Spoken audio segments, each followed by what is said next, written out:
A young girl aided the CEO in gathering documents until he noticed her birthmark on his family's desk. A discovery that transforms his existence entirely. Before we plunge into this remarkable tale, leave our mark below and share your viewing location. Savor the adventure. The October breeze swirled through downtown Chicago's business sector as William Harrison hastened toward the glass skyscrapers housing his dominion. At 45, Bill had forged Harrison Enterprises from scratch into a billion-dollar corporation. But today seemed distinct. The morning broadcast had been harsh. Another aggressive acquisition attempt, stock values dropping, and murmurs that his years were finally overtaking him. His leather satchel felt weightier than usual as he dashed past the tiny park where workers snagged their morning brew. The physicians had been phoning all week, eager to review his recent health results. But Bill had no patience for medical trifles. He had a board session in 20 minutes that would shape his firm's destiny. As he turned the corner near Millennium Park, an abrupt gust caught him unaware. His satchel sprang open, and documents dispersed everywhere. Agreements, financial summaries, sensitive records worth millions, fluttering through the fall air like confetti. "Blast it," Bill swore, his pulse quickening as he watched his life's labor twirling in the breeze. Dot. That's when he spotted her. Dot, a small girl with golden locks, barely 6 years old, was already pursuing the papers with resolute little strides. Her tiny hands seized document after document, her vivid blue eyes intent on assisting this distressed stranger. "Here, sir," she called out in a gentle voice, clutching a bundle of papers to her chest. "I caught lots of them." Bill's breath hitched in his throat, not due to her generosity, though that stirred his toughened heart. Not due to her innocent grin that recalled someone he'd lost long ago. Dot. It was her right wrist.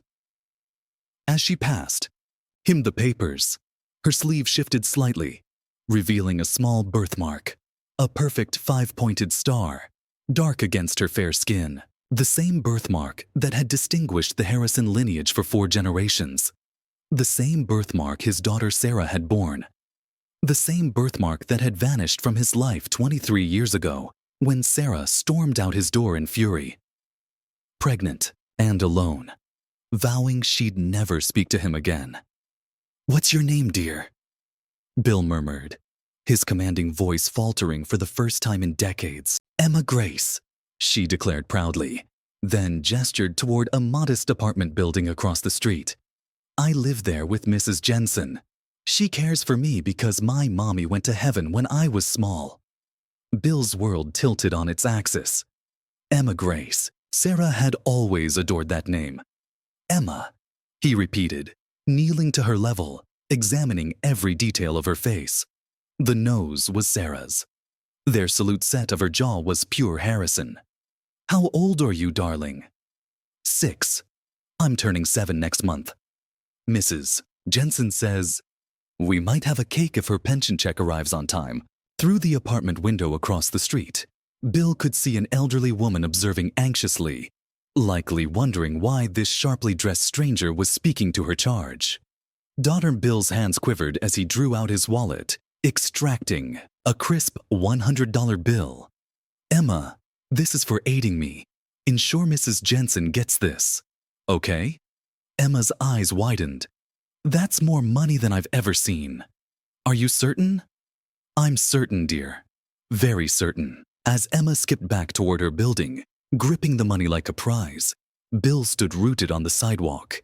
23 years of pondering what became of Sarah. 23 years of remorse gnawing at his soul, and now his phone vibrated with another pressing message from his board of directors.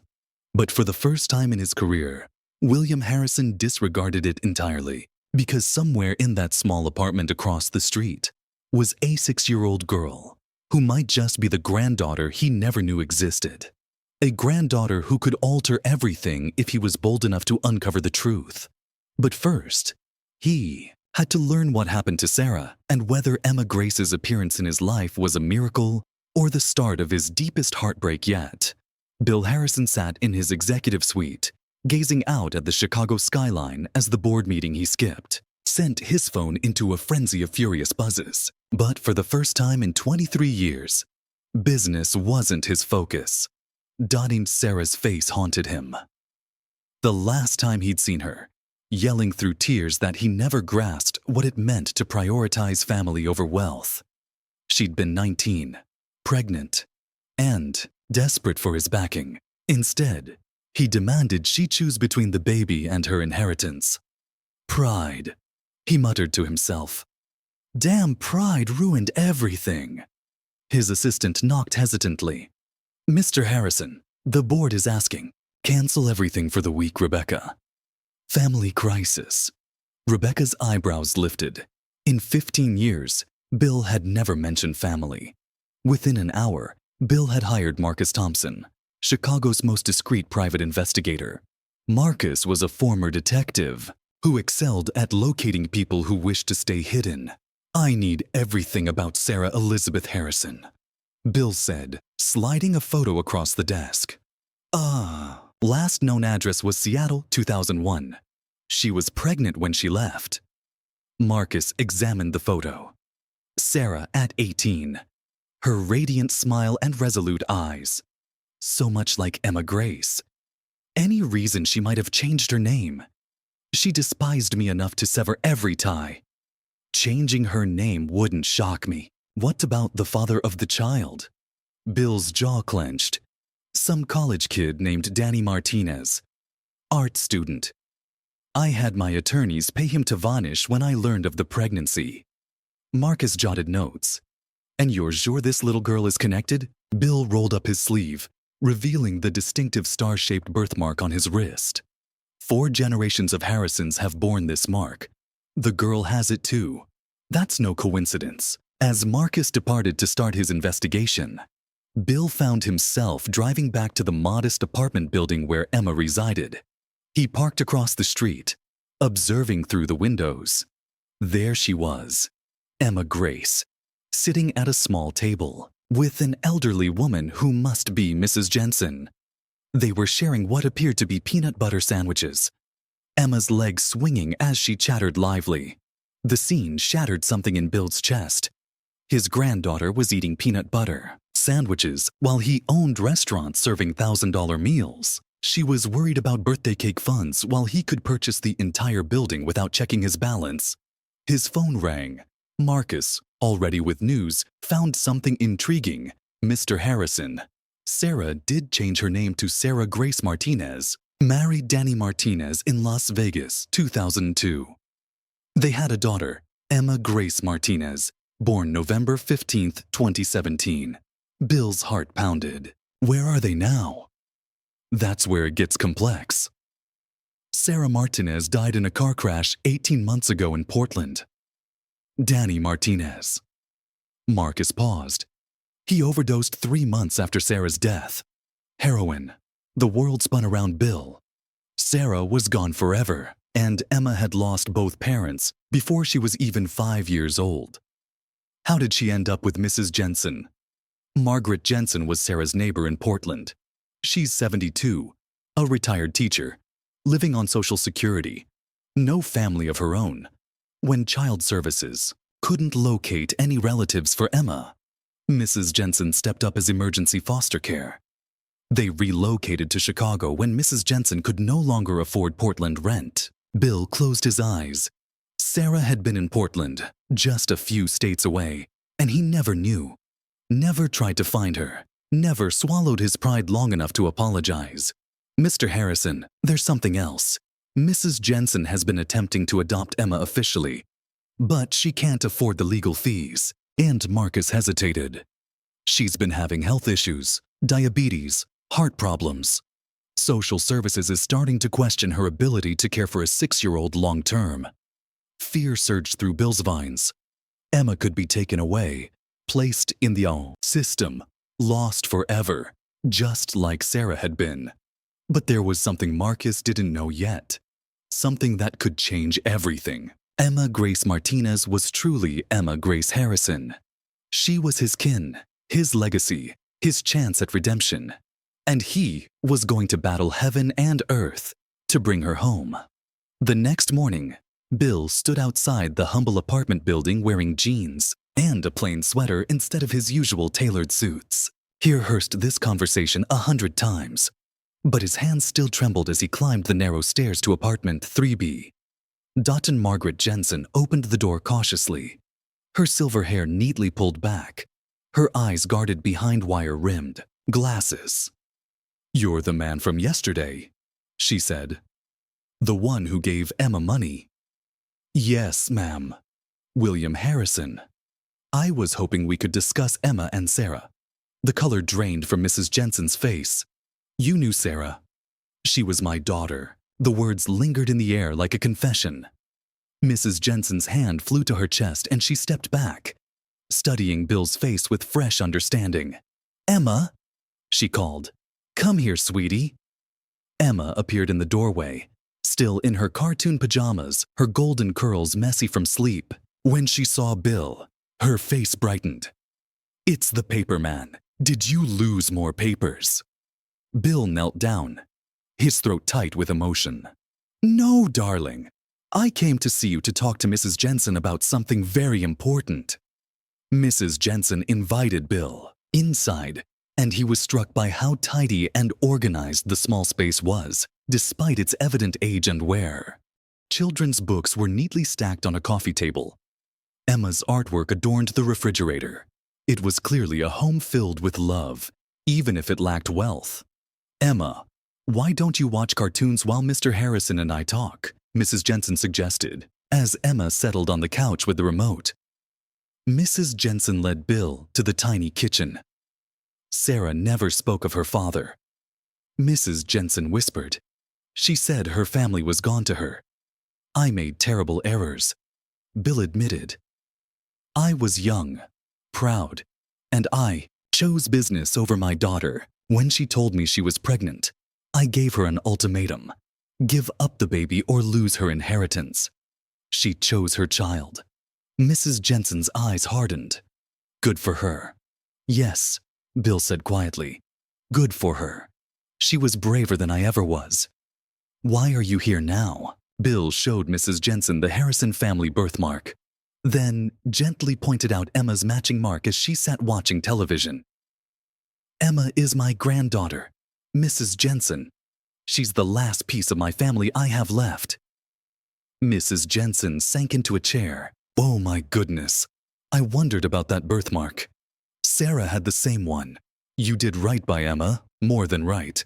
But I know about your health issues, the financial struggles. I know social services is raising concerns." Tears filled Mrs. Jensen's eyes. "I love her like she's my own granddaughter, but I'm 72, and my diabetes is worsening. Sometimes I can barely afford her medicine when she gets sick, let alone proper food or clothes. I lie awake at night terrified they'll take her away from me. What if they didn't have to?" Mrs. Jensen looked up sharply. "What if Emma could have everything she needs? Medical care, education, security, while still having you in her life? What if you didn't have to choose between loving her and providing for her? What are you proposing?" Bill took a deep breath. "I want to be part of Emma's life. I want to provide for her, ensure she has every opportunity Sarah never got because of my pride. But I'm not trying to take her from you. You're the only mother figure she's known. I'm asking if we can collaborate." From the living room came Emma's sweet voice. "Mrs. Jensen, the man on TV has the same mark as me." Both adults looked over to see Emma holding up her wrist next to a commercial featuring an actor with a similar birthmark. "That's not the same mark, baby," Mrs. Jensen called back gently. But Bill's heart raced because he knew what this moment meant. Emma was starting to notice things, starting to ask questions, and very soon she would ask the one question that would alter all their lives forever. Why do I have this mark? And where did it come from? That evening, Bill returned to his empty penthouse overlooking Lake Michigan. The space was pristine, costly, and utterly lifeless. A monument to everything Sarah had accused him of valuing over family. Dotman poured himself a scotch and opened a box he hadn't touched in over 2 decades. Inside were photos, letters, report cards, and memories of the daughter he'd let slip away. Sarah at age 5, missing her front teeth, grinning as she helped him plant flowers in their old backyard. Sarah at 10, presenting him with a handmade Father's Day card that read, "World's Best Daddy" in crayon. Sarah at 16, rolling her eyes at his overprotective rules, but hugging him goodnight anyway. And then the last photo, Sarah at 18. Her high school graduation. She'd been so proud, so ready to change the world. That was just months before everything collapsed. The fight replayed in his mind like a nightmare he couldn't escape. "Dad, I need you to hear me," 19-year-old Sarah had pleaded, her hands protectively covering her barely visible pregnancy. "Danny loves me. We want to marry, raise our baby together. He's a penniless art student, Sarah. He'll drag you into poverty. You have everything, your trust fund, your future, your education at Northwestern. Don't throw it away for some college. Fling. This isn't about money, Dad. This is about love, about family. The values you taught me were most important before Mom died." That was the line that had pushed Bill over the edge, bringing up Catherine's death, using it as ammunition in their fight. "Don't you dare bring your mother into this. She would want what's best for you, not what feels good right now. I'm giving you a choice, Sarah. The baby or your family. You can't have both." "Then I choose my baby," Sarah had said, tears streaming down her face, "because unlike you, I know what unconditional love means." She'd walked out that night and never returned.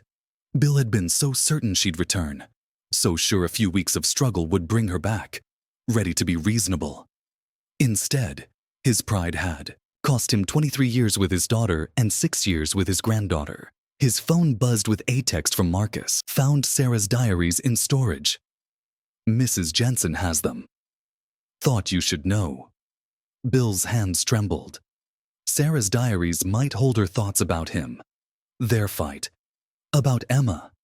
They might also hold answers to questions he was afraid to ask. The next morning, he returned to Mrs. Jensen's apartment.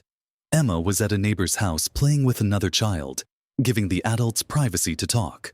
"I want you to know something about Sarah," Mrs. Jensen said, settling into her worn armchair. "She spoke of you sometimes, especially when she was pregnant and frightened." Bill's breath caught.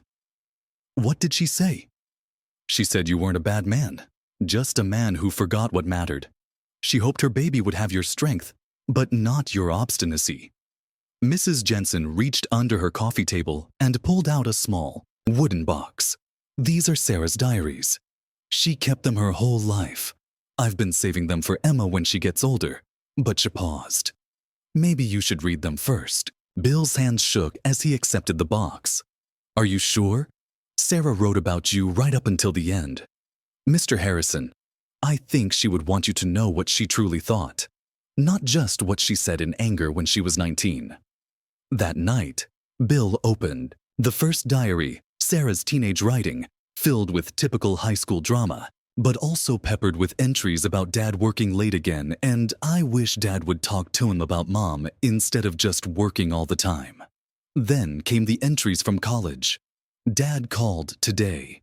He never asked how I'm doing, just about my grades. I think he loves me, but he doesn't know how to show it anymore. Not since Mom died." And then the entry that broke his heart. "Found out I'm pregnant today. I'm scared to tell Dad. He will think I'm ruining my life, but I can't give up this baby. I already love him or her so much. I wish Mom was here to help me figure out how to make Dad understand." But it was the final entry that shattered him completely. Emma Grace was born today. She's perfect. She has Dad's birthmark and Mom's eyes. Named her Emma after Mom's middle name and Grace because that's what I hope Dad finds someday. The grace to forgive us both. I know he thinks I chose the baby over him, but I was hoping I could choose both. I was wrong. Bill closed the diary, tears streaming down his face. Sarah hadn't chosen the baby over him. She'd been hoping to choose both, and he made it impossible. Marcus Thompson called Bill at dawn with urgency in his voice. We need to meet now. I found something about Emma's situation that changes everything. They met at a quiet diner near Bill's office. Marcus slid a thick folder across the table. Mrs. Jensen didn't tell you the whole truth about Emma's placement, Marcus began. Emma isn't in informal foster care. She's in the system officially, and there's a court hearing scheduled for next month. Bill's blood ran cold.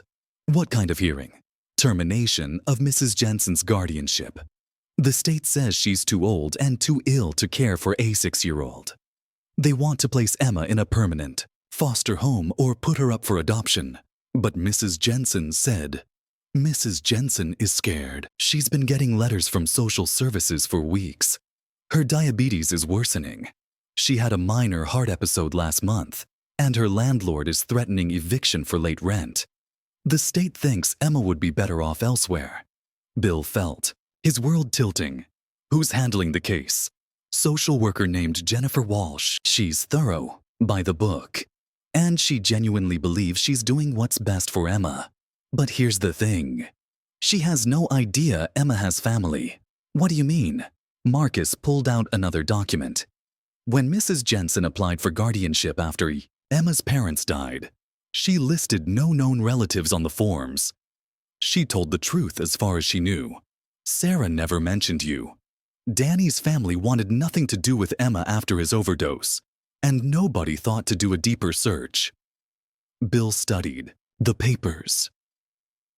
Emma Grace Martinez, orphan, ward of the state, heading toward permanent separation from the only family she had left. There's more, Marcus continued. I did some digging on Jennifer Walsh. She's good at her job, but she's got 43 cases on her desk. She's been pushing for Emma's placement because she thinks a younger family can provide better stability. Have you told her about me yet? Not yet. I wanted to talk to you first because there's a complication. Bill's stomach dropped. What complication? Mrs. Jensen has been telling Emma that her daddy and mommy are angels watching over her. Emma doesn't know she has any other family. If you suddenly appear claiming to be her grandfather, it's going to be traumatic and confusing. So, what do you suggest? We need to move carefully. First, we establish paternity through DNA testing. Then, we work with Mrs. Jensen to gradually introduce the idea that Emma has a grandfather who wants to be part of her life. Finally, we present a united front to social services. You as the biological family member and Mrs. Jensen as the caregiver Emma trusts.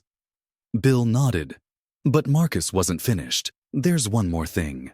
Jennifer Walsh has already identified a potential adoptive family for Emma. The Richardsons, a young couple, financially stable, good references. They've been trying to adopt for 3 years. They want Emma specifically. They've requested to meet her. If that meeting goes well, and if Mrs. Jensen's guardianship is terminated, Emma could be placed with them within weeks. Bill's hands clenched into fists. Some strangers wanted to take his granddaughter, raise her as their own, erase every trace of her connection to Sarah and the Harrison family. How long do we have? The court hearing is October 30th. That's 3 weeks. Then we have 3 weeks to prove that Emma belongs with her family. But as Bill left the diner, a terrible thought struck him. What if the Richardsons really could provide a better life for Emma? What if a loving young couple was better than a 45-year-old, workaholic grandfather and a 72-year-old diabetic? What if fighting for Emma was actually harming her? That evening, Bill sat in his car across from Emma's apartment building again, watching her through the window as she helped Mrs. Jensen prepare dinner. Emma was laughing at something, her small hands animated as she shared Astery. His phone buzzed with an email from his assistant. Board meeting tomorrow at 9 a.m. Stock prices down 12%. Investors demanding answers about your recent absences. For 23 years, Bill had put business first. It had cost him his daughter.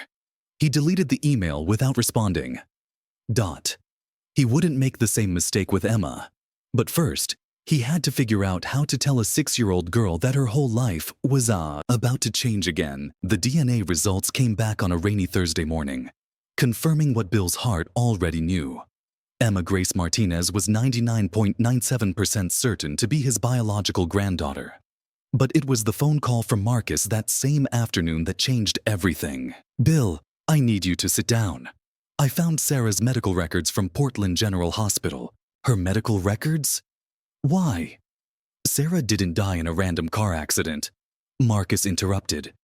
"She was driving herself to the emergency room. She'd been having chest pains for weeks but couldn't afford to see a doctor. She was uninsured, working 2 minimum wage jobs to support Emma and Danny's drug habit." Bill's vision blurred. "What are you saying?" "Sarah had a massive heart attack while driving. The car accident was secondary. She was trying to get help, but it was too late." The phone slipped from Bill's numb fingers. Sarah had died because she couldn't afford medical care. His daughter, his brilliant, beautiful daughter who should have inherited millions, had died because she was too poor to see a doctor. "There's more," Marcus continued when Bill picked up the phone. "I found her employment records. Sarah was working at a diner and cleaning offices at night. She'd been trying to save money to get Danny into rehab. She wrote letters to several addiction centers, begging for payment plans." Bill closed his eyes, picturing Sarah, who once had everything, scrubbing floors at night to try to save the man, destroying their family with his addiction. The medical examiner's report shows she'd been having symptoms for months. Her coworker said she'd been clutching her chest during shifts, but she always said she couldn't afford to miss work. "Why didn't Mrs. Jensen tell me this?" "She doesn't know the details. She just knows Sarah collapsed, and there was a car accident. The full medical reports weren't released to her." Bill stared out his office window at the city below. While Sarah was dying from an untreated heart condition, he'd been closing deals and accumulating wealth he didn't need. While his daughter was begging for payment plans at drug treatment centers, he'd been buying his 3rd vacation home. "Sir, there's something else." Bill braced himself. "I found a letter Sarah wrote to Emma, but never sent. Mrs. Jensen found it in Sarah's things and has been saving it. She thinks you should read it." An hour later, Bill sat in Mrs. Jensen's kitchen while Emma napped, holding a sealed envelope addressed, "To my beautiful Emma," in Sarah's familiar handwriting. "She wrote this about a month before she died." Mrs. Jensen explained, "I think she sensed something was wrong with her health." With trembling hands, Bill penned the letter. "My sweet Emma, if you're reading this, it means Mommy went to be with the angels before I could tell you all the things I wanted you to know. You are the most precious gift I've ever received, and being your mommy has been the greatest joy of my life. Dot. I want you to know about your grandpa. His name is William Harrison, and he lives in Chicago. I was very angry with him when you were born because we had a big fight when I was young and scared. But Emma, he's not a bad man. He's just a man who forgot how to show love after his wife. Your grandma Catherine died. Your grandpa has a birthmark just like yours. It's been in our family for a very long time. When you see that mark on your wrist, remember that you come from strong people who love deeply, even when they don't know how to say it. Dot. If something happens to me, I hope someday you'll find your grandpa. I hope he's learned that love is more important than money, and I hope he can give you all the things I couldn't. Tell him I forgave him long ago. Tell him I understand why he was scared when I was pregnant. He thought he was protecting me. Tell him I named you Grace because that's what I hope he finds. You are loved, Emma. By me, by your daddy Danny, even when he's sick, and by a grandpa who doesn't know you exist, but who will love you with all his heart when he finds you. Be brave, be kind, and remember that sometimes the best families are the ones we choose to build, not just the ones we're born into. All my love forever, Mommy. Bill couldn't breathe. Sarah had forgiven him. She'd understood. She named Emma Grace for him, and she died believing he didn't know his granddaughter existed when the truth was so much worse. He'd known she existed and had chosen pride over love. Mr. Harrison. Mrs. Jensen's voice seemed to come from far away. Are you all right? Bill looked up, tears streaming down his face. She forgave me, Mrs. Jensen. Sarah forgave me, and I never got to tell her I was sorry. You can tell Emma, Mrs. Jensen said softly. You can make sure Emma knows her mother's love and her grandfather's love. You can make sure she never has to choose between them. From the bedroom came Emma's sleepy voice. Mrs. Jensen, is someone crying?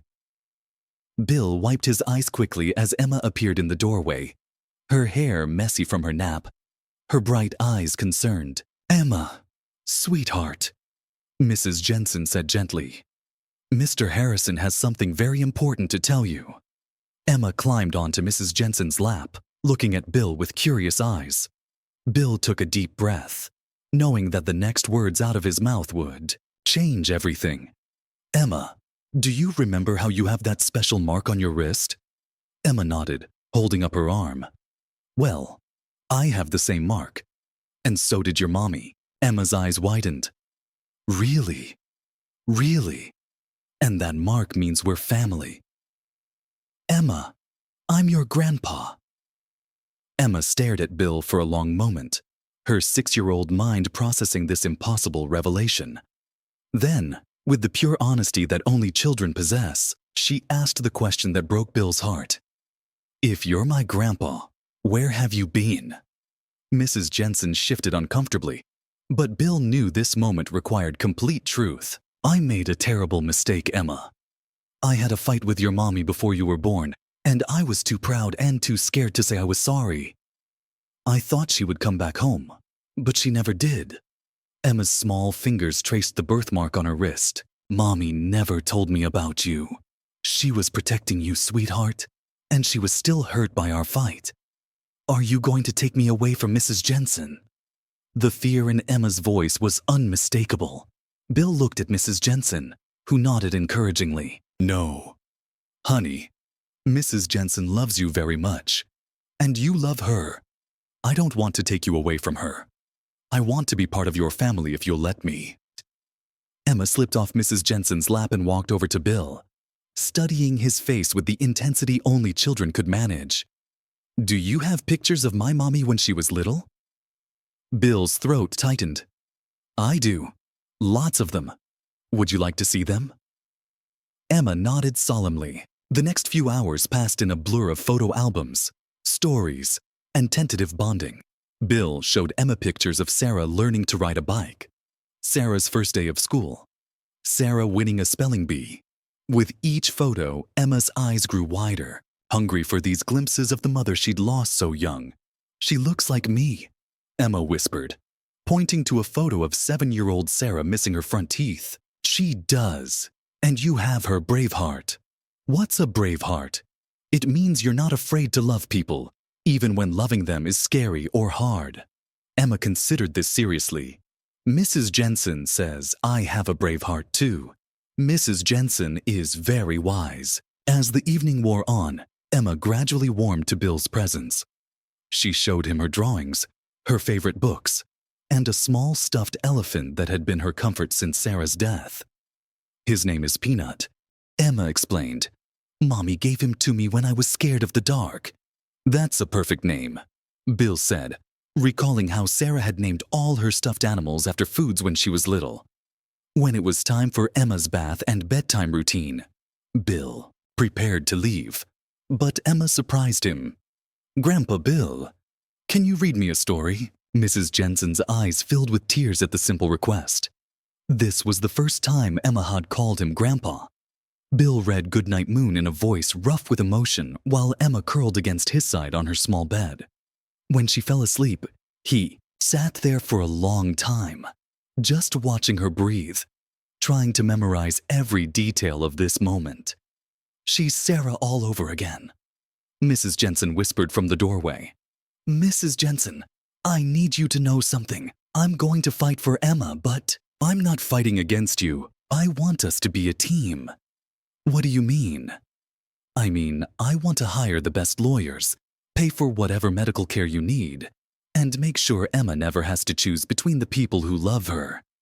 But I need your help to make the court understand that Emma belongs with family. Mrs. Jensen wiped her eyes. I've been so scared, Mr. Harrison. I love her so much, but I know I can't give her everything she needs. I lie awake at night terrified they'll put her with strangers. That's not going to happen. I promise you that. But as Bill drove home that night, he couldn't shake the feeling that he was making promises he might not be able to keep. The legal system had its own ideas about what was best for Emma. And being a wealthy grandfather didn't automatically make him a suitable guardian. He thought about Sarah's letter, about her hope that he'd learn to value love over money.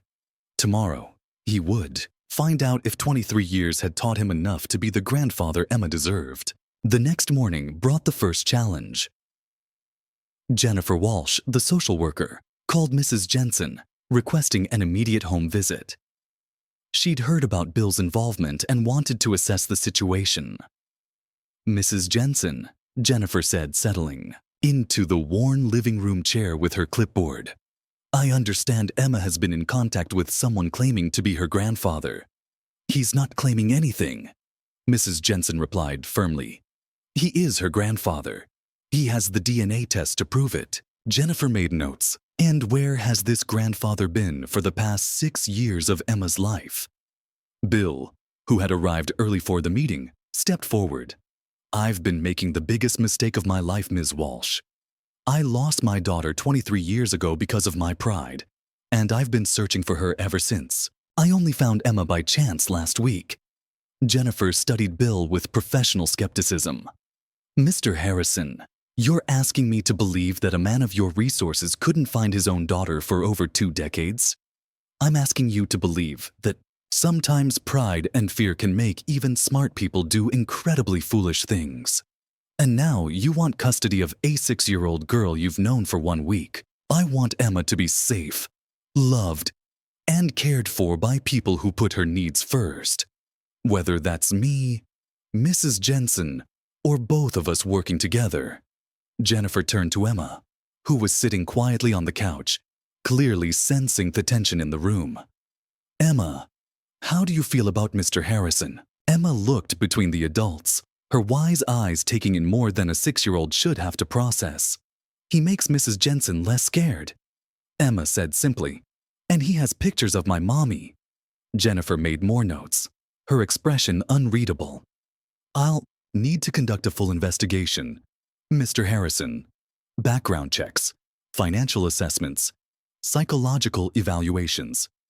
The court hearing is in 2 weeks, and I need to determine what placement recommendation I'll be making. After Jennifer left, Bill found Emma in her room, quietly coloring at her small desk. Emma, are you worried about what's going to happen? Emma set down her crayon. Mrs. Jensen says maybe I'll have to go live with different people, but I don't want to leave her. What if I told you that I'm going to do everything I can to make sure you never have to leave Mrs. Jensen? Promise? Bill looked into those trusting blue eyes, Sarah's eyes, and made the most important promise of his life. I promise, Emma Grace. We're family, and family sticks together. But even as he said the words, Bill knew the fight was just beginning. The background investigation turned Bill's life upside down in ways he never expected. Jennifer Walsh was thorough, professional, and utterly relentless in her pursuit of what she believed was best for Emma. Mr. Harrison, she said during their formal interview at the social services office, your work schedule shows you regularly put in 70-hour weeks. You travel internationally at least twice a month. You've never been married, have no experience with children, and live in a penthouse apartment with no childproofing whatsoever. Bill had prepared for these questions, but hearing them laid out so starkly made him realize how his life looked from the outside. You're right about my work schedule, Ms. Walsh, but Emma is my priority now.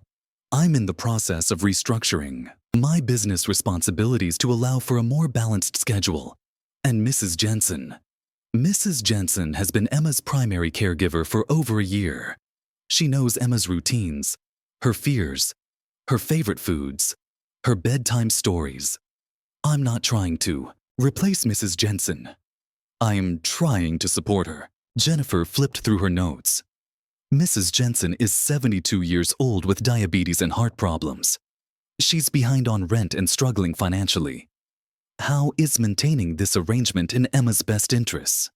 Because love matters more than perfect circumstances. Emma has already lost her parents. Taking her away from the only stable caregiver she's known would be traumatic. Mr. Harrison, I've identified an excellent potential placement. The Richardson family has been approved for adoption. They have experience with children, and they can provide the stability that Emma needs. Bill's chest tightened. They're strangers, Miss Walsh. I'm Emma's family. You're a stranger too, Mr. Harrison. You've known Emma for less than 2 weeks. That night, Bill couldn't sleep. He paced his penthouse, looking out at the city lights, trying to figure out how to convince a system that valued stability over blood ties, procedures over love. His phone rang at 2:00 a.m. Mrs. Jensen, crying. Mr. Harrison. Emma woke up screaming. She had a nightmare that people were taking her away. She's terrified. Bill threw on clothes and raced across the city. He found Emma curled in Mrs. Jensen's arms, her small body shaking with residual fear. Grandpa Bill. Emma's voice wastony in the darkness. I'm here, sweetheart. In my dream, the lady with the clipboard took me to a house where I didn't know anybody. And you and Mrs. Jensen couldn't find me. Bill knelt beside the bed, taking Emma's small hand in his. Emma, look at me. That's not going to happen. Do you know why? Emma shook her head. Because I'm a very stubborn man. And when stubborn men love someone, they don't give up ever. Promise, I promise. But as Emma finally fell back to sleep, Mrs. Jensen pulled Bill aside. There's something I need to tell you. Jennifer Walsh called me this afternoon. She's recommending that Emma be placed with the Richardson family immediately after the hearing. Bill felt the world tilt. What did you tell her? I told her Emma belongs with her family. But Mr. Harrison, Mrs. Jensen's voice broke. What if she's right? What if Emma would be better off with a younger family who can give her everything? Do you believe that? Mrs. Jensen was quiet for a long moment. I believe Emma needs people who love her unconditionally, but I also know that love isn't always enough. The next morning brought more bad news. Marcus called with an update on his investigation into the Richardson family. They're perfect, Bill. Too perfect. He's a pediatric nurse. She's an elementary school teacher. They've been trying to adopt for 3 years. They have excellent references, and they genuinely want to help a child. There has to be something. There isn't. They're exactly what the system thinks Emma needs. Young, stable, experienced with children, and completely devoted to the idea of being parents. Bill slammed his fist on his desk. Damn it, Marcus. I'm her grandfather. That has to count for something. It does count. But the system is asking a fair question. What can you give Emma that the Richardsons can't? Bill stared out his office window, watching the morning commuters hurry past on the street below. What could he give Emma that a perfect young couple couldn't? And then it hit him. Marcus, I need you to find out everything you can about Sarah's life in Portland. Every job she worked, every person she knew, every struggle she faced. Why? Because I need to prove that Emma doesn't just need a family. She needs her family. She needs to know where she comes from, who her mother was, and why her heritage matters. Bill, that's a pretty emotional argument to make to a family court judge. Then I'll make it an emotional argument because sometimes the heart knows things that paperwork can't measure. But as Bill hung up the phone, he realized he was about to face the biggest challenge of his business career and possibly his life. He had 5 days to convince a judge that a workaholic grandfather and an elderly diabetic were better for Emma than a perfect young couple who had been waiting 3 years to become parents. 5 days to prove that love really was more important than circumstances. 5 days to honor Sarah's memory and keep his promise to Emma. The stakes had never been higher. And Bill Harrison had never felt less prepared for a fight. Bill's world exploded on Tuesday morning when Marcus burst into his office with a manila folder and a grim expression. We have a problem. A big one. Marcus threw photos across Bill's desk. Images of Bill entering and leaving Mrs. Jensen's apartment building. Telephoto shots of him with Emma at a nearby park. And documents that looked official and damning. Someone's been watching you, Bill. And they've been building a case against you. Bill's blood ran cold. Who? That's what I've been trying to figure out. But whoever it is, they've done their homework. They know about your business practices, your work schedule, even your medical history. Bill picked up one of the photos. Him pushing Emma on a swing, both of them laughing. In isolation, it looked innocent, but presented the right way. They're going to say I'm some kind of predator, aren't they? Worse. They're going to say you're an unstable workaholic who's having a midlife crisis and using a vulnerable child to fill an emotional void. Who would do this? Marcus hesitated. I think it's someone who wants Emma placed with the Richardson family. Someone who has access to both your personal information and the social services files. Bill's mind raced. Jennifer Walsh? She's the obvious suspect. But I don't think so. She's thorough, but she's ethical. This feels more personal. The intercom buzzed. Mr. Harrison, there's a Detective Rodriguez here to see you. He says it's about Emma Martinez. Bill's heart stopped. Send him in. Detective Rodriguez was a heavyset man in his 50s with tired eyes and a no-nonsense demeanor. He sat down across from Bill's desk and pulled out a notebook. Mr. Harrison, I'm investigating a complaint about your interactions with a minor child. Emma Martinez. What kind of complaint? Someone reported that you've been approaching this child inappropriately, giving her money and trying to gain access to her home. Bill felt the room spinning. Detective, Emma is my granddaughter. I have DNA evidence to prove it. I'm sure you do, sir. But the person who filed this complaint claims you've been stalking this child and her guardian, and that you're using false family claims to gain their trust. That's insane. Who filed this complaint? I can't reveal that information, Mr. Harrison. But I need to ask you some questions. The interrogation lasted 2 hours.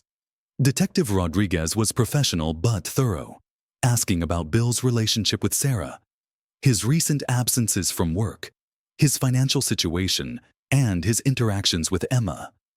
Mr. Harrison, help me understand something. You're a successful businessman worth millions of dollars. You claim this child is your granddaughter, but you've had no contact with her for 6 years of her life. Now, suddenly, you're spending time with her every day. Can you see how that might look suspicious? Detective, I didn't know Emma existed until 2 weeks ago. I lost touch with my daughter 23 years ago, and I've been searching for her ever since. Finding Emma was an accident that changed my life. And Mrs. Jensen? How did you convince an elderly woman to let you into her home and around her foster child? I showed her the DNA results. I showed her family photos. Mrs. Jensen knew my daughter in Portland. She can verify everything I've told you. Detective Rodriguez made notes. I'll need to speak with Mrs. Jensen independently. And Mr. Harrison, I strongly advise you to limit your contact with Emma until this investigation is complete. You're asking me to stay away from my granddaughter? I'm asking you to be smart. If you really care about this child's welfare, you won't do anything that could jeopardize her placement. After Detective Rodriguez left, Bill sat in his office, staring at the photos spread across his desk. Someone had orchestrated this perfectly, making his legitimate attempts to connect with Emma look sinister and predatory. Marcus returned with more disturbing news. I found out who's behind this. It's not who we expected. Who? David Richardson, the potential adoptive father. Bill stared at Marcus, the pediatric nurse who wants to adopt Emma. He's not just a pediatric nurse, Bill. He's a pediatric nurse who's been trying to adopt for 3 years and has been turned down repeatedly. Emma represents his last chance. He and his wife are aging out of most adoption programs, so he's trying to eliminate the competition. It's more than that. I did some deeper digging. David Richardson has a brother who works in private investigation. They've been building a case against you from the moment you appeared on the scene. Bill felt sick. How do you know this? Because I found the brother, Tony Richardson. He's been following you, taking photos, and feeding information to David. Then, David's been feeding selected information to social services, making it look like concerned citizen reports. Is that legal? Technically, yes. Citizens can report suspected child endangerment. And David Richardson genuinely believes he's protecting Emma from you. Bill's phone rang. Mrs. Jensen, sobbing. Mr. Harrison, they took her. Social services came with a police officer and took Emma. They said there were concerns about her safety. Bill's vision went black around the edges. Where did they take her? Emergency foster care. They said it was temporary until the hearing, but Emma was screaming. For me, she was so scared, Mr. Harrison. She kept asking why you weren't helping her. Bill closed his eyes, hearing Emma's voice from her nightmare. In my dream, the lady with the clipboard took me to a house where I didn't know anybody. Her nightmare had come true. Mrs. Jensen, listen to me. This isn't over. I'm going to fix this. How? They said the hearing is moved up to this Friday. That's 3 days, Mr. Harrison. 3 days to prove we deserve to keep Emma. After hanging up, Bill turned to Marcus. I need everything you can find on David and Tony Richardson. Every detail of their lives, their finances, their adoption attempts. Everything. Bill, even if we expose what they've done, it doesn't change the fact that they're still a good placement for Emma. The court might decide that, regardless of their methods, they're still the better option. Then, we need to prove they're not. How? Bill stared out his window at the city below, thinking about Sarah's letter, about Emma's trust, about the promise he'd made to a 6-year-old girl who was now sitting in a stranger's house, wondering why her grandfather had let her down. By showing the court that sometimes being perfect on paper doesn't mean you're perfect for a child. And by proving that Emma already has a family, she just needs the system to recognize it. But as Bill began planning his legal strategy, one terrible thought kept echoing in his mind.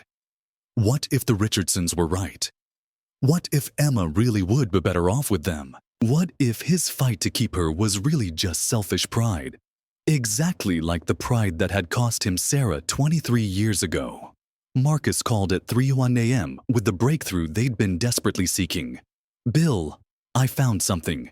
You need to get to my office now. Bill threw on clothes and raced through the empty Chicago streets, his mind churning with possibilities. Marcus was waiting with a pot of coffee and a stack of documents that would change everything.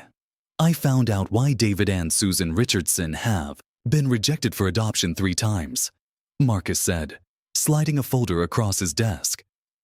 Bill opened it to find psychiatric evaluations, home study reports, and court documents dating back 5 years. David Richardson has an obsessive personality disorder, Marcus continued. Not dangerous, but problematic. He becomes fixated on things he wants and can't let go. The adoption agencies flagged it as a potential issue. Bill read through the psychological evaluation.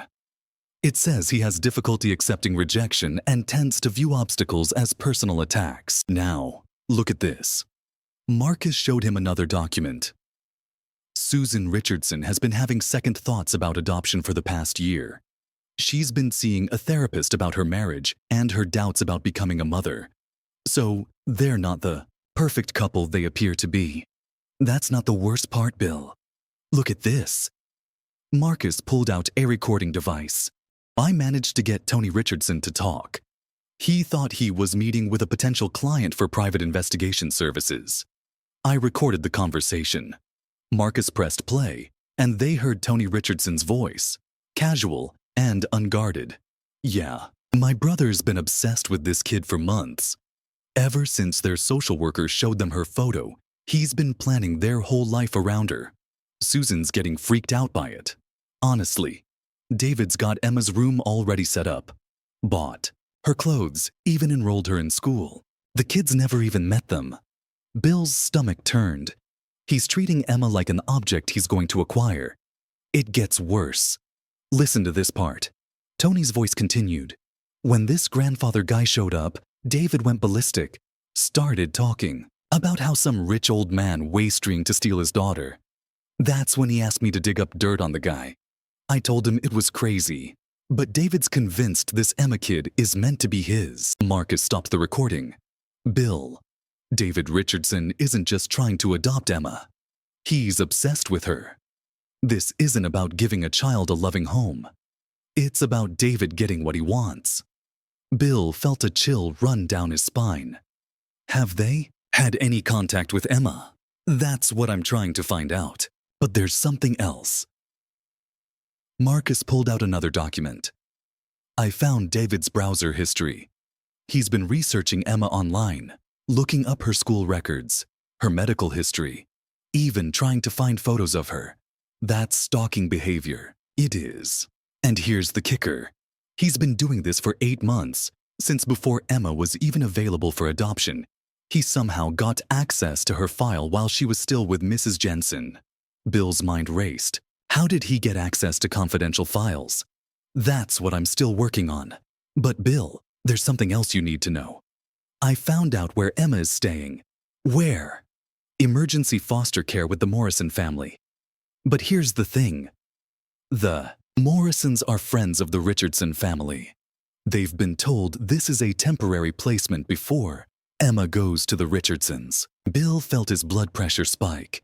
So Emma is essentially already in their custody network. Effectively, yes. And Bill, he spoke to the Morrisons' neighbor. Emma's been crying for Mrs. Jensen every night. She's not eating, barely sleeping. They're considering sedation if she doesn't calm down. Bill stood up abruptly. I need to see her. You can't.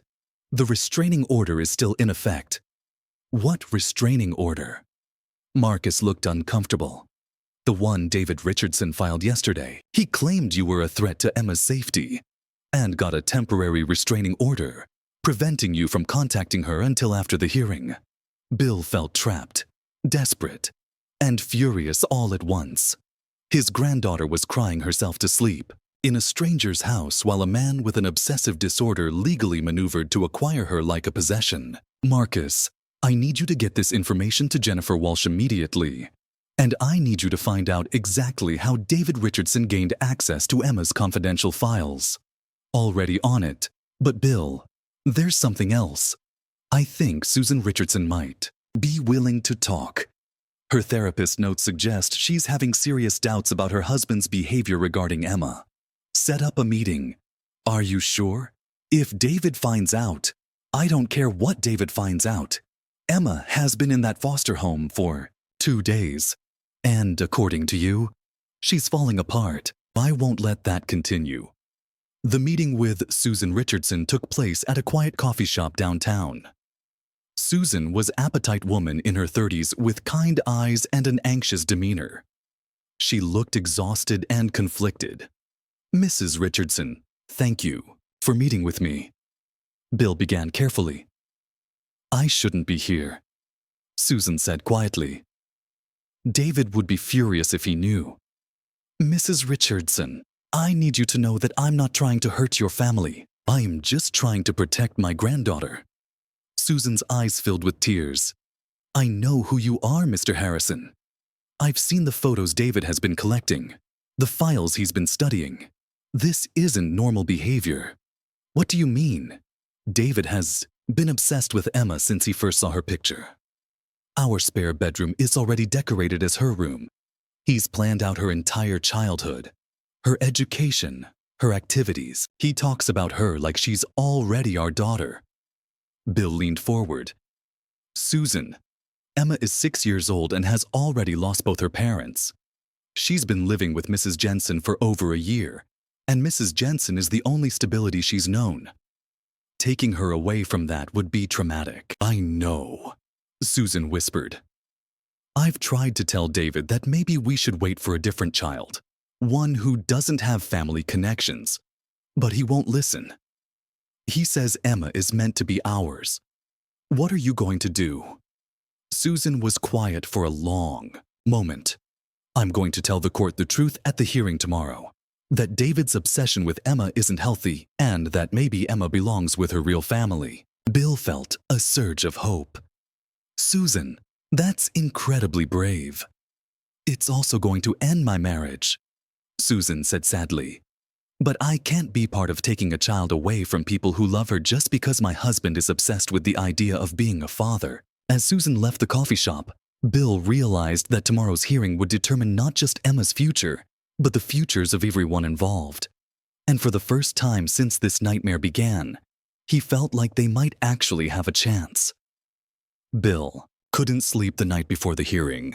He sat in his penthouse at 3:00 a.m., surrounded by legal documents, photos of Sarah, and the family birthmark that had started this entire journey. His phone buzzed with a text from Mrs. Jensen. Can't sleep either, praying for Emma. Bill drove to Mrs. Jensen's apartment, finding her sitting in her kitchen with a cup of tea and Emma's drawing spread across the table. I keep looking at these, Mrs. Jensen said, touching a crayon drawing Emma had made of the three of them holding hands. She drew this after you told her you were her grandfather. She was so happy. Bill sat down across from her. Mrs. Jensen, no matter what happens tomorrow, I want you to know that you saved Emma's life.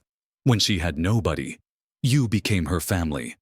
I've been thinking about something, Mrs. Jensen said quietly, about what's really best for Emma. Bill's heart clenched. What do you mean? The Richardsons are young, healthy, financially stable. They can give Emma opportunities I never could. Maybe the system is right. Mrs. Jensen, don't do this. Don't give up now. I am 72 years old with diabetes and heart problems. I can barely afford rent, let alone college funds or medical emergencies.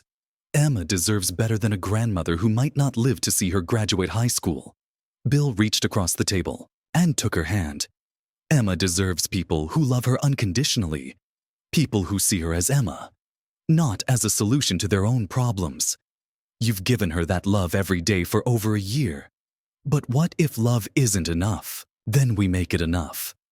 Mrs. Jensen, I want to ask you something, and I need you to really think about your answer. Mrs. Jensen looked up at him. If Emma could choose where to live, what do you think she would choose? Mrs. Jensen was quiet for a long moment.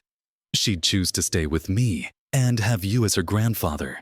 She'd choose for us all to be a family together. Then that's what we fight for tomorrow.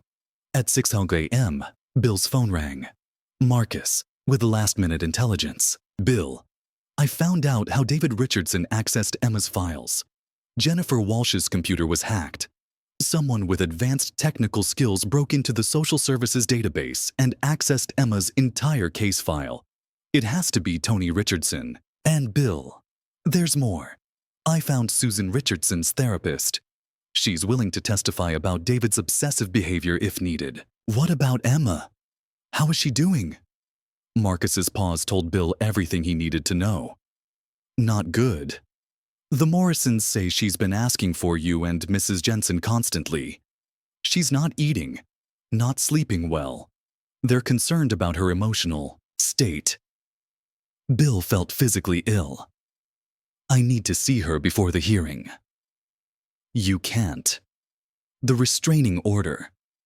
I don't care about their restraining order. My granddaughter is falling apart, and I'm the only family she has left. At 7 a.m., Bill made a decision that could either save Emma or destroy any chance of custody.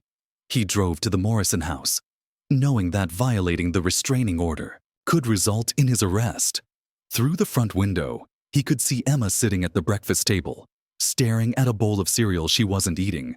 She looked tiny and lost, nothing like the bright, curious child he met just 2 weeks ago. Bill knocked on the door. Mrs. Morrison answered, looking surprised and concerned.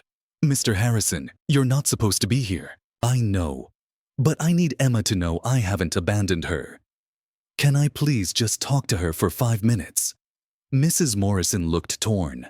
She's been asking for you constantly. She thinks you don't want her anymore. Emma appeared behind Mrs. Morrison. Here ye's, wide and hopeful. Grandpa Bill, You came back." Bill knelt down as Emma ran into his arms, her small body shaking with relief. "I'm so sorry, sweetheart. I've been trying to come see you, but there were some legal things I had to take care of. I thought you left me like everyone else," Emma whispered against his chest. "Emma, look at me." Bill pulled back so she could see his face. "I will never leave you.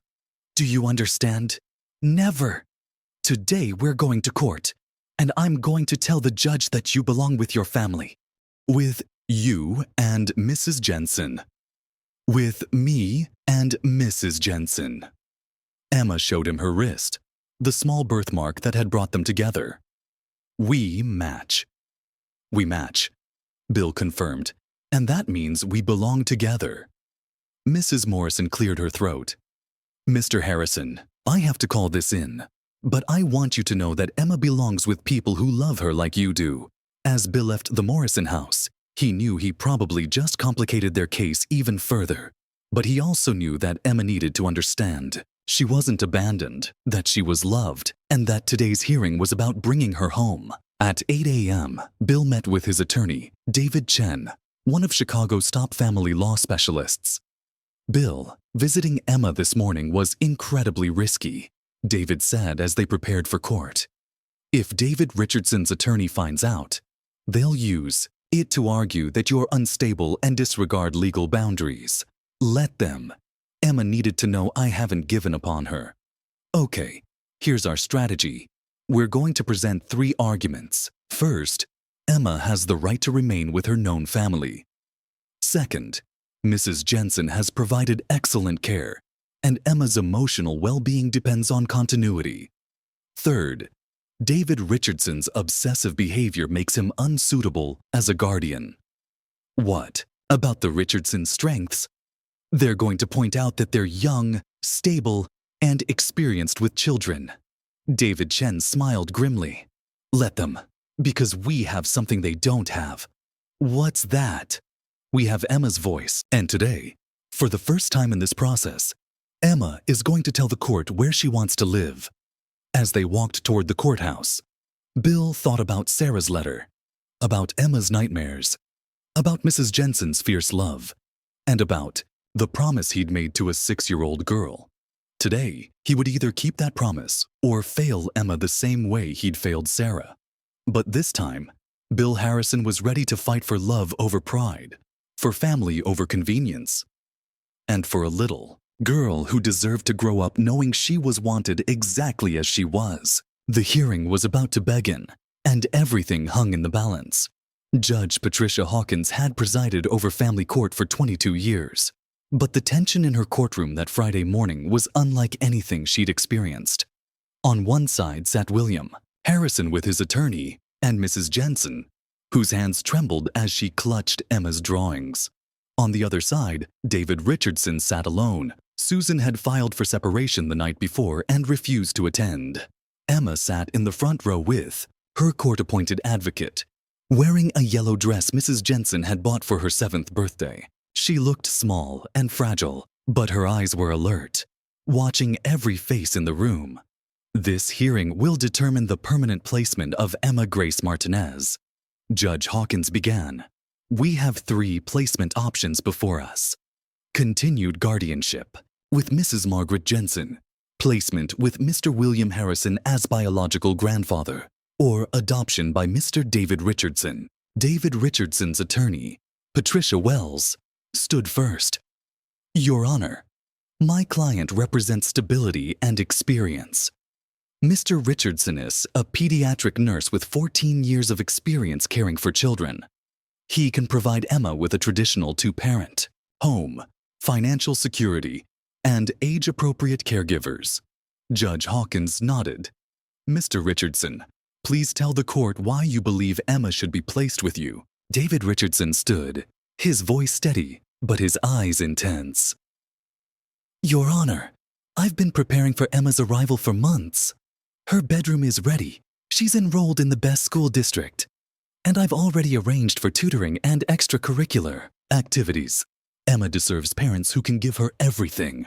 "Mr. Richardson," Judge Hawkins interrupted. Can you explain your involvement in the investigation of Mr. Harrison? David shifted uncomfortably. I was concerned about a stranger approaching Emma. I felt it was my duty to protect her by hiring my brother to conduct surveillance and filing false reports with police. I never filed false reports, Your Honor. I reported genuine concerns about an older man approaching a vulnerable child. Bill's attorney, David Chen, stood for cross-examination. Mr. Richardson, how many times have you met Emma? We were waiting for the proper legal channels, so you've never met her, but you've prepared a bedroom for her, enrolled her in school, and planned her entire future. Don't you find that unusual?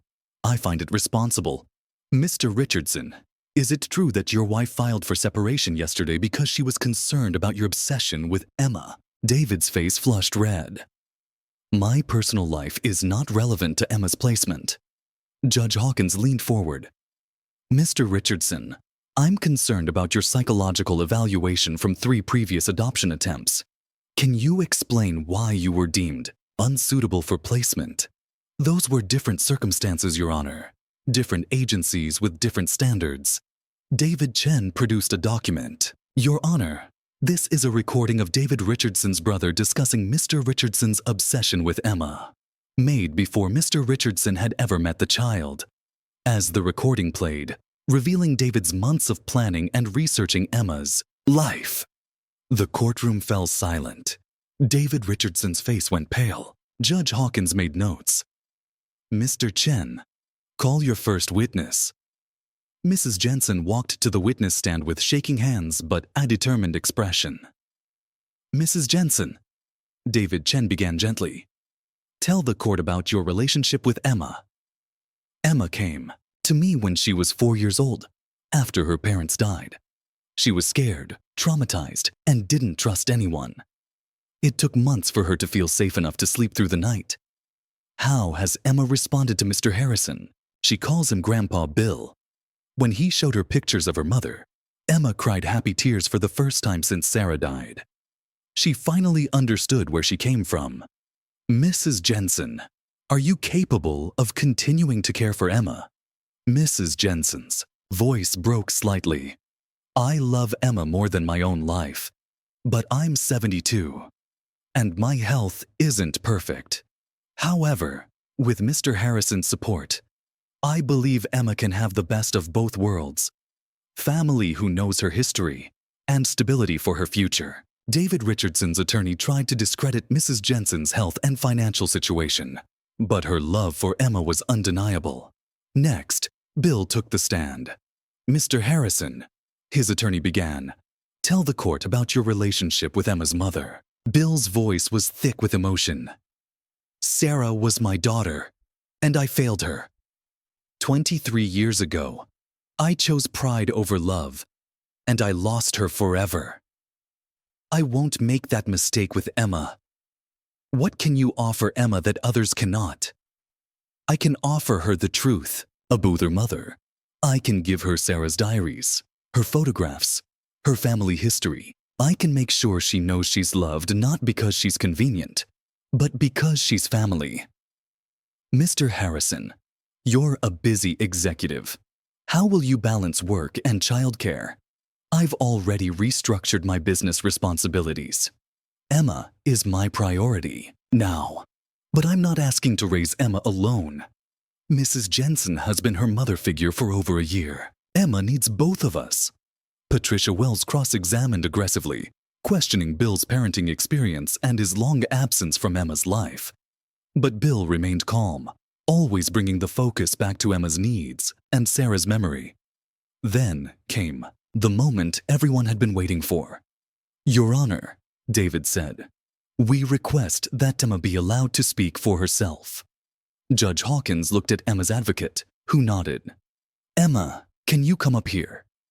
Emma walked to the witness stand, looking tiny, in the large chair. Judge Hawkins spoke gently. Emma, do you understand why we're here today? Emma nodded solemnly. You're deciding where I'm going to live. That's right, Emma. Where do you want to live? Emma looked around the courtroom. her eyes stopping on each adult who wanted to control her future. I want to live with Mrs. Jensen because she takes care of me when I'm scared. And she makes the best peanut butter sandwiches. And I want Grandpa Bill to be my family because he has pictures of my mommy. And he has the same mark as me. Emma held up her wrist, showing the birthmark. Mrs. Jensen says families are people who love you no matter what. Grandpa Bill and Mrs. Jensen love me no matter what. Judge Hawkins leaned forward. Emma, do you know Mr. Richardson? Emma looked at David Richardson and shook her head. He wants me to live with him, but I don't know him. He's not my family. How do you know Mr. Harrison is your family? Emma smiled for the first time all day. Because when I see him, I don't feel scared anymore. And because he keeps his promises. After Emma returned to Hersiat, Judge Hawkins called a brief recess. When court resumed, here expression was determined. I've heard compelling arguments from all parties, but this case ultimately comes down to one question. What is in Emma's best interests? Mr. Richardson, your desiderato help a child is admirable, but your behavior toward Emma has been obsessive and inappropriate. Preparing for HL's arrival before meeting them, researching their personal history without permission, and manipulating legal processes are not the actions of a suitable guardian. Mr. Harrison, your absence from Emma's life is concerning, but your efforts to support both Emma and Mrs. Jensen demonstrate genuine commitment to Emma's welfare rather than your own desires. Mrs. Jensen, your love for Emma is evident, and Emma's attachment to you is profound. However, your age and health limitations require additional support. Therefore, the court awards joint custody of Emma Grace Martinez to her biological grandfather, William Harrison, and her current guardian, Margaret Jensen, with Mr. Harrison designated as primary guardian for legal purposes. Emma will continue to live with Mrs. Jensen with Mr. Harrison's full support and involvement. Emma's face lit up like the sun breaking through clouds. She ran to Mrs. Jensen and Bill, wrapping her arms around both of them. Judge Hawkins continued, Mr. Harrison, you will provide financial support for Emma's care and Mrs. Jensen's health needs. Mrs. Jensen will continue as Emma's primary daily caregiver. This arrangement will be reviewed annually to ensure it remains in Emma's best interests. As they left the courthouse, Emma walking between her grandfather and her guardian, Bill thought about Sarah's letter. She had hoped he would find grace, the grace to forgive, to love unconditionally, and to put family first. Looking down at Emma's bright smile and Mrs. Jensen's relieved tears, Bill realized he had finally learned what Sarah had tried to teach him 23 years ago. Love wasn't about perfection or control, or having all the right answers. Love was about showing up, keeping promises, and choosing family every single day. Emma Grace Harrison, he would make sure she legally carried the Harrison name, would grow up knowing exactly where she came from and how much she was wanted. And somewhere, Bill believed Sarah was smiling too.